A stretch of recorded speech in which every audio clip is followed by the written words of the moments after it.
Sejam muito bem-vindos ao canal Conteúdos de História. Eu sou o professor Tiago Veronese e hoje o tema de nossa aula será Os Reinos Germânicos, primeira parte. Então, já se inscreve em nosso canal, já curta esse vídeo para que você tenha acesso o mais rápido possível assim que eu disponibilizar a aula da parte 2, porque senão você não vai conseguir entender toda a integralidade do conteúdo. Antes de nós começarmos a nossa aula, o meu recado vai aqui especialmente para a galera que vai prestar a prova da ESPECEX, da Escola Preparatória de Cadetes do Exército. Essa aula ela foi preparada especialmente para vocês. Não é que se você chegou até esse vídeo e não vai realizar a SpaceX, que você não vai conseguir entender o conteúdo ou que o conteúdo não será importante. Não estou falando isso. Fique aí, porque a aula está bem completa. Mas para a galera que vai fazer a prova da SpaceX, eu tenho uma surpresa. Olha só, todo o nosso conteúdo foi preparado utilizando as referências recomendadas pela banca que realiza a sua prova. Então, quando você abre o edital, que tem aqueles livros recomendados, a bibliografia recomendada é exatamente em torno daquela bibliografia que eu preparei a sua aula. Então, utilizando vários livros, utilizando várias referências para que você tenha o máximo possível de qualidade em sua preparação. Então, se você já sabe que aqui você terá realmente aulas de qualidade, como eu falei no início do vídeo, não deixa de se inscrever, não deixa de curtir e comente também os conteúdos que você quer ver aqui no canal, as aulas que você deseja assistir aqui, beleza? Então, sem mais introduções, vamos ao nosso conteúdo, vamos à nossa aula, vamos aqui para o nosso aprofundamento em reinos germânicos.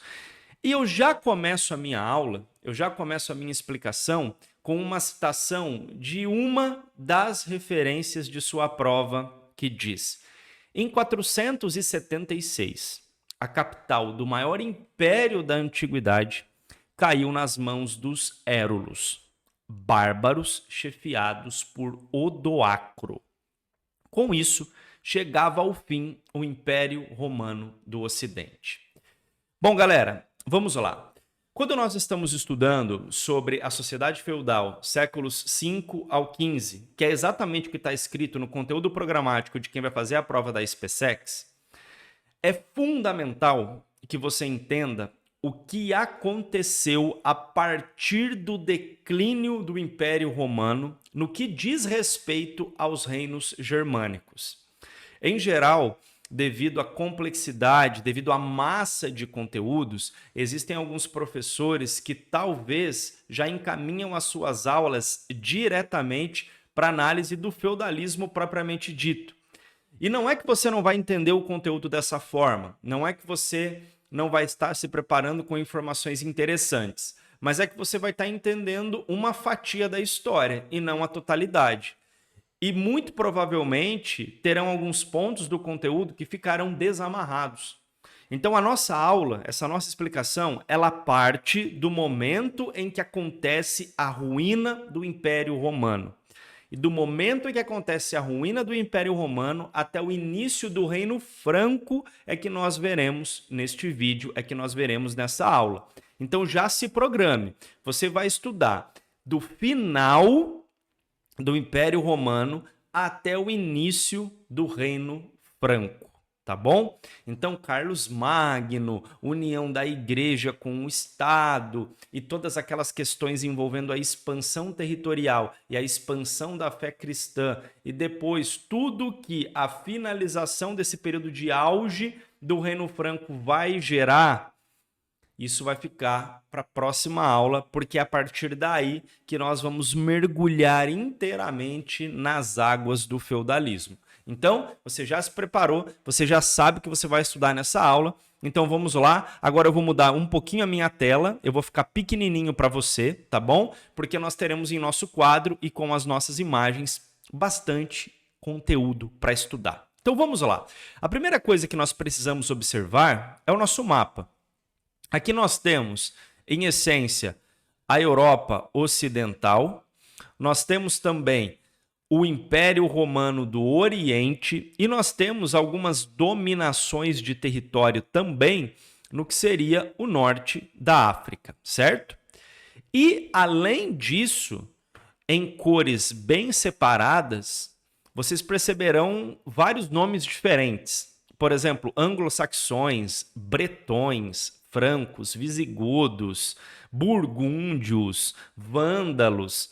Ou seja, esses nomes fazem referência aos reinos germânicos, aos povos bárbaros, que vocês com certeza estudaram no declínio do Império Romano.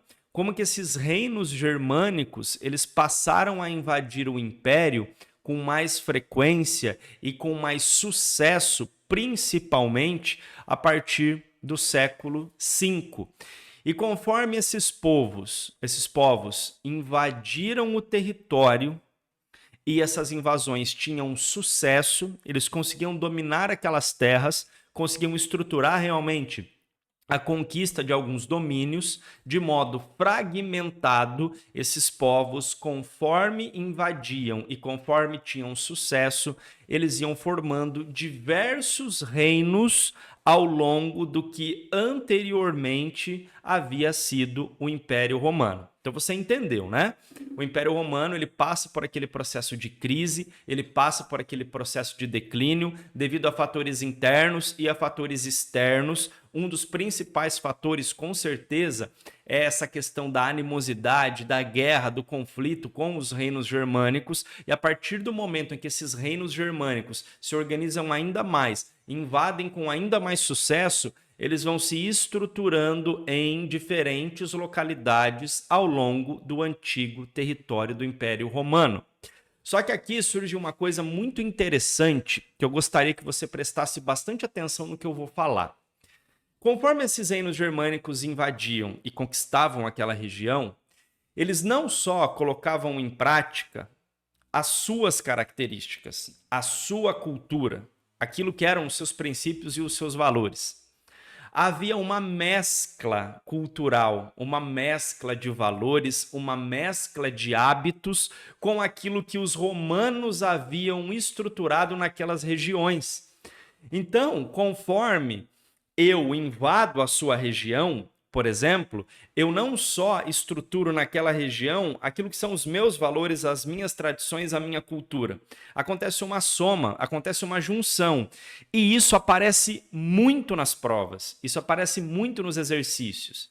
Normalmente eles colocam em torno de pegadinha, ou seja, a partir do momento que os reinos germânicos invadiram domínios anteriormente do Império Romano, eles acabam com tudo que fazia referência aos romanos. E não é verdade. Nós temos uma junção, nós temos uma mescla. E é exatamente isso que vai acontecer em relação a essa integração de aspectos da estrutura administrativa do Império Romano com tradições germânicas. E quais são essas estruturas e como essas estruturas elas serão importantes para realmente formarem a base do que vai ser esses domínios germânicos, uns com mais tempo de duração e outros com menos tempo de duração. Vamos lá. Primeira coisa muito importante, o poder fragmentado entre chefes guerreiros. Nós percebemos que essa estrutura do poder sendo exercido por poucas pessoas, sendo exercido por uma autoridade que tinha domínio e que tinha prevalência a respeito de um grupo, isso vai continuar acontecendo. Nós teremos reis, nós teremos imperadores. Obviamente que essas pessoas, que esses indivíduos não governam sozinhos. Era necessário ter ali exército, um aparelho burocrático, uma questão religiosa. Então, para que houvesse o efetivo domínio por parte dessas autoridades, era necessário que eles tivessem todo um aparato para que pudesse ser exercido e efetivado esse domínio, esse governo. Uma outra característica bem importante é a questão da dominação da terra. Essa dominação da terra, nós podemos dividir esse domínio do território em dois, tanto no que diz respeito às propriedades comuns, que eram de utilização de todo ou de boa parte do grupo, como da propriedade individual.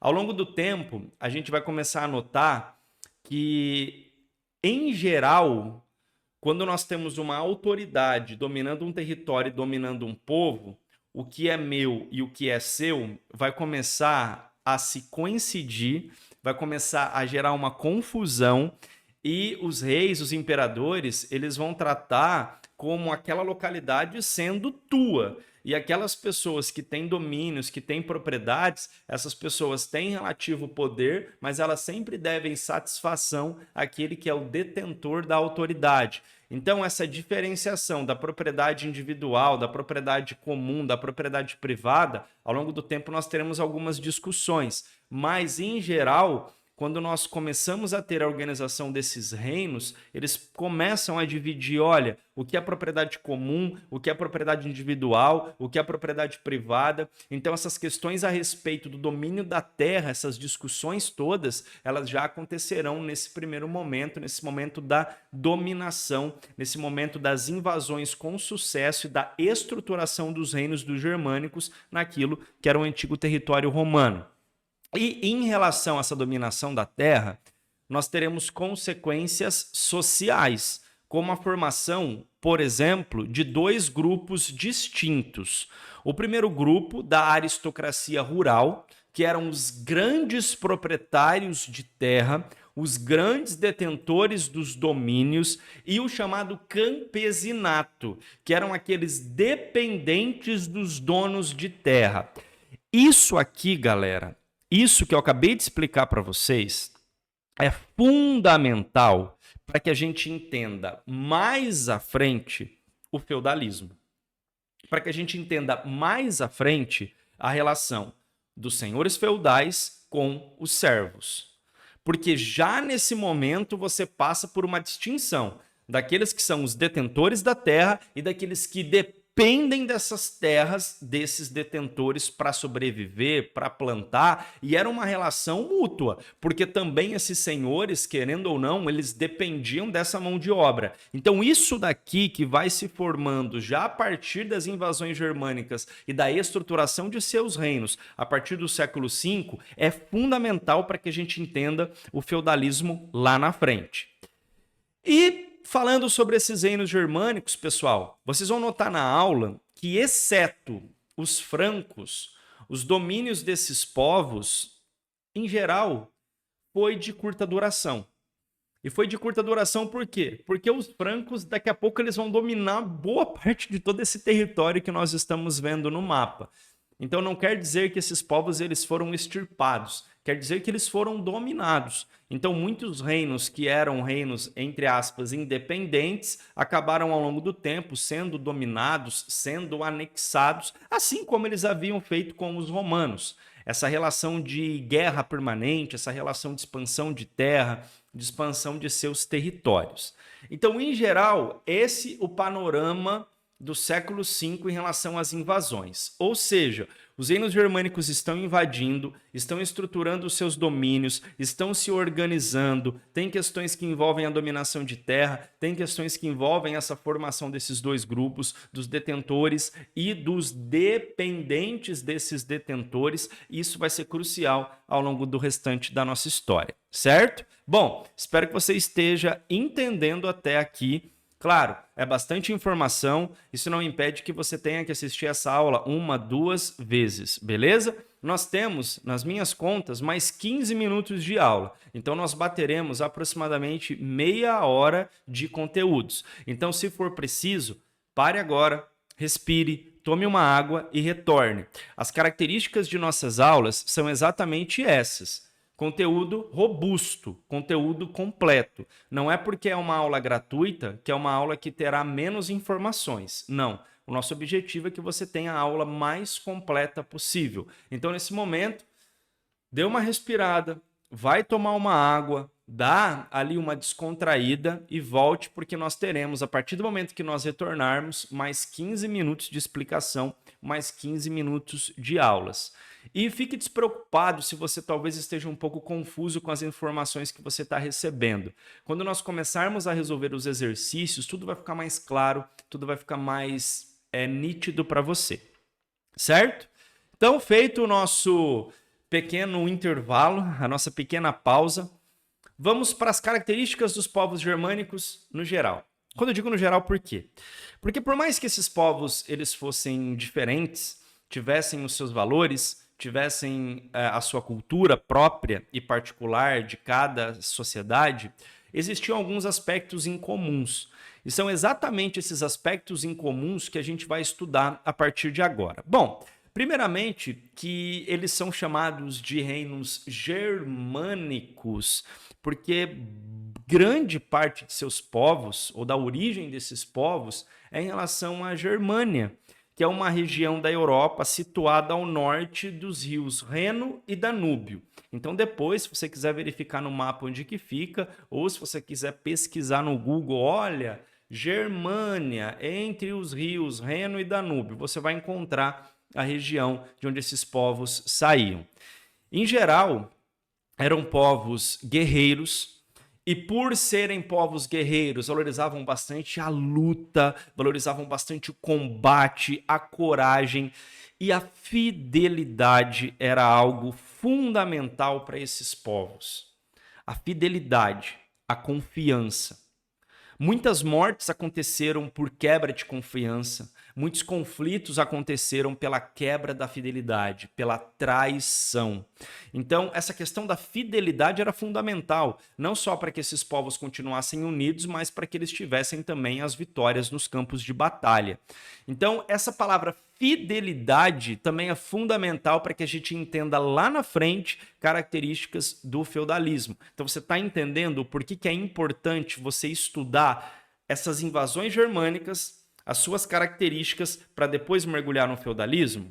Bom, esses povos guerreiros, pautados pela luta, pela fidelidade e pela coragem, eles formavam grupos, formavam bandos que eram comandados por um chefe, certo? Por uma autoridade, e a qual esse grupo prestava um juramento de fidelidade.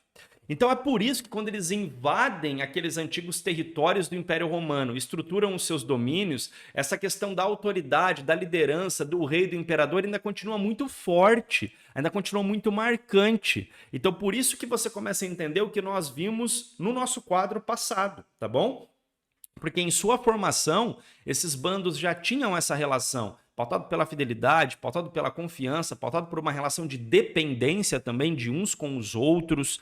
E essa relação de confiança em relação à autoridade legava muita responsabilidade para essa autoridade, porque a partir do momento que essa autoridade, que esse chefe, que esse líder não estivesse governando da melhor forma para os governados, acontecia de você ter deposições de poder, sim, de você ter conflitos internos e brigas internas, tá bom? Então, esses grupos guerreiros que pautavam pelo combate, pela fidelidade, chefiados ali por esse chefe, e esse bando, em geral, era chamado de comitatus, tá bom? Em relação a essa dependência, como acontecia, pessoal? E aqui é muito importante, porque isso vai ser fundamental também para quando nós mergulharmos no feudalismo. Bom, os chefes, eles consideravam, e eu falei isso no quadro passado, eles consideravam que aquele reino era de sua propriedade. Ou seja, é o meu reino, é o meu povo, é a minha terra. Eu governo para eles, eu governo por eles, mas isso aqui é meu. Então, era comum demais o poder ser passado, por exemplo, para os filhos. O poder ficar em dinastias, ficar em famílias. E vocês acham que a partir do momento em que um chefe ele considera que aquele reino é seu? Vocês acham que a propriedade de terra também não vai entrar nessa jogada, também não vai entrar nessa conversa? Então aí vem aquela confusão entre o que é meu, se eu sou o líder, e o que é seu. Bom, se tudo é meu, o que é seu, na verdade, não é necessariamente seu. Eu estou ali concedendo para você esse privilégio. Então aí a gente começa a entender essas formações das relações de dependência, de fidelidade e de uma série de outras relações que envolvem essa estrutura de poder e de dominação. Se eram povos guerreiros, nós precisamos estudar as campanhas militares. E o sucesso nas campanhas militares era fundamental para manter o povo unido, inclusive em torno da autoridade do chefe. Era fundamental essas batalhas com união, essas batalhas com sucesso, porque isso é que manteria esses povos unidos, é que manteria esses povos realmente sedentos por essa expansão de território, confiando em seu líder, confiando em sua autoridade. As guerras eram importantes para essas populações porque elas permitiam, olha só, que os nobres mais poderosos organizassem seus próprios exércitos, recrutando guerreiros aos quais ofereciam um soldo ou uma garantia de subsistência. Então era tudo formado uma relação de poder, uma relação de dependência, uma relação de estruturação realmente de domínio em relação a essas questões envolvendo a guerra. Se tem relação de dependência, se tem essas relações de fidelidade, se tem essas relações de poder, nós temos também relações de proteção como característica dos povos germânicos. E como isso acontecia? Olha só, muitos guerreiros doavam suas pequenas propriedades a um chefe poderoso que lhes assegurava o direito de continuar trabalhando em suas antigas terras. Isso envolvia também a relação de dominação. Muitas vezes, quando dominavam uma população, aqueles detentores de terra da população dominada prestavam juramento de fidelidade para aquele novo chefe, para aquela nova autoridade, continuavam vivos, mas tinham essa questão da relação de dependência e da relação de fidelidade, do juramento ali de dominação em relação àquele novo chefe, aquela nova figura de poder. Então existia essas relações de proteção e tudo isso, relação de dependência, fidelidade, relação de proteção, vai ser fundamental porque a gente vai estudar depois em relação ao feudalismo, tá bom? Em relação às leis, pessoal, olha que interessante. As leis eram transmitidas oralmente. Não tinha ainda leis escritas. E era transmitida dos mais velhos para os mais novos. É o chamado do direito consuetudinário, ou seja, baseado nos costumes, nas tradições. Esse era o direito germânico. Por favor, não esquece disso daqui, porque isso daqui chove nas provas. Isso chove nas provas. É muito importante que você compreenda. Então, você viu de onde eles saíam, como funcionava essa liderança, como funcionava essa autoridade, as relações que se formavam, a importância da guerra, a importância da luta e como eram as leis. Existe também uma outra característica muito interessante, que era comum a muitos desses povos, que era a utilização desse instrumento chamado francica, que servia ao mesmo tempo como arma e como ferramenta de trabalho. Olha só, na guerra servia como lança e na agricultura era usada para revolver e preparar a terra para o plantio. Então, com o mesmo instrumento, com o mesmo objeto, eles conseguiam sanar essas duas áreas, tanto da subsistência quanto da dominação e da guerra. Bom, falado sobre as características comuns desses povos, agora é o momento de nós analisarmos algumas questões particulares envolvendo alguns povos específicos, tanto no que diz respeito a características fundamentais de quem eles dominaram, para quem eles perderam e como isso aconteceu. Esse vai ser o momento da aula onde nós teremos informações mais pontuais, onde nós teremos datas, onde nós teremos nomes. Não fica muito preocupado com isso. é que eu quero que aqui na aula você entenda quem são esses povos, o que aconteceu com eles, até chegarmos aos reinos francos. Então aqui eu vou mais pontuar datas, eu vou mais pontuar fatos com vocês, porque quando nós chegarmos ao Reino Franco, quando nós formos analisar o Carlos Magno, aí nós teremos maior profundidade no que diz respeito a muitas outras questões, beleza? Então vamos lá. A respeito dos vândalos. Bom, no século V, eles dominam vários territórios. E aqui nas corzinhas, quem são os vândalos? Olha só, os vândalos, eles são esses povos roxinhos aqui que vocês estão vendo, certo? Bom, e quais são esses territórios? Eles dominaram regiões do norte da África, Cartago, Córcega, Sardenha e parte da Sicília, ou seja, norte da África e regiões ali onde ficam a Itália hoje, eles dominaram. Só que entre 534 e 535, eles foram derrotados, olha só, pelos bizantinos e os seus territórios foram anexados ao Império Romano do Oriente. Aí não quer dizer que eles deixam de existir, que eles evaporam, mas eles perdem aquele seu domínio autônomo. Outro povo, os ostrogodos, esses mais na cor que eu poderia falar begezinha aqui, ó. Esses povos, eles se organizaram, sobretudo em outras regiões, olha só, da Península Itálica, onde hoje é a Itália, após vencerem os povos érulos. Falamos deles no começo da aula. Sob o comando de Teodorico, que foi um grande líder, eles fixaram a sua sede em Ravenna, tá bom? E foram conquistados em 553 pelo exército bizantino. Então, olha só, os bizantinos, eles dominaram no século VI, essa é uma informação importante para você anotar no seu caderno. Os bizantinos, no século VI, eles dominaram os vândalos e dominaram os ostrogodos, tá? Vamos agora para analisar mais 3 povos. Quais povos são esses? Os burgúndios, em rosa, os suevos, aqui nesse roxinho mais claro, e os visigodos, em amarelinho, tá bom? São esses povos que nós vamos estudar agora. Os burgúndios, no noroeste da Península Itálica, eles formaram o seu reino.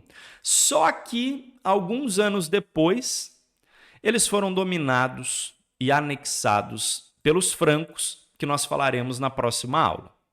Com relação aos suevos, eles estavam ali na região da Galícia, no extremo oeste da Europa, e foram dominados pelos suevos, pelos visigodos em 585. E agora, quem eram esses visigodos e o que eles fizeram? Olha só, em 472, os visigodos aqui em amarelinho, eles ocuparam a Península Ibérica e o sul da Gália. Só que foram expulsos em 507 da Gália pelos francos. Em 585, como nós vimos, eles conquistaram os suevos. Só que pouco a pouco eles foram sendo dominados por outros povos e olha o que aconteceu no final, galera. Olha só. Em 711, os árabes ocuparam quase toda a Península Ibérica. Com isso, os visigodos tiveram de se refugiar nas montanhas das Astúrias ao norte, de onde partiriam séculos mais tarde para reconquistar o antigo território. Eles reconquistam umas partes, depois eles perdem, são anexados. Ou seja, vocês começam a analisar, com essa história até aqui, que eram relações de conquista e derrota, conquista e derrota. Era assim que funcionava a relação desses povos, até chegarmos à nossa análise com os francos, que era aquele povo com uma dominação mais efetiva. Estamos quase acabando a nossa aula, tá bom? Bom, agora chegou o momento dos anglo-saxões. Aqui em cima, ó, em vermelhinho. Vamos lá. Em aproximadamente 450, ou seja, no século V, a Bretanha, aqui ó, é invadida por junos, ângulos e saxões. A partir do momento que esses povos, sobretudo os anglo-saxões, invadem a Bretanha, nós temos o surgimento de 7 reinos. Não tem a menor necessidade de você decorar o nome dos 7 reinos. É só você entender que a Bretanha, no século V, ela foi invadida e esses povos formaram reinos. Só que, entre os séculos 9 e 10, essa região foi invadida pelos vikings. Tanto é que no ano de 1016, Canuto, rei dos vikings, tornou-se soberano da região. Só que anos depois, em 1035, ele morre. E aí, quando ele morre, os anglo-saxões retomam o poder dos vikings.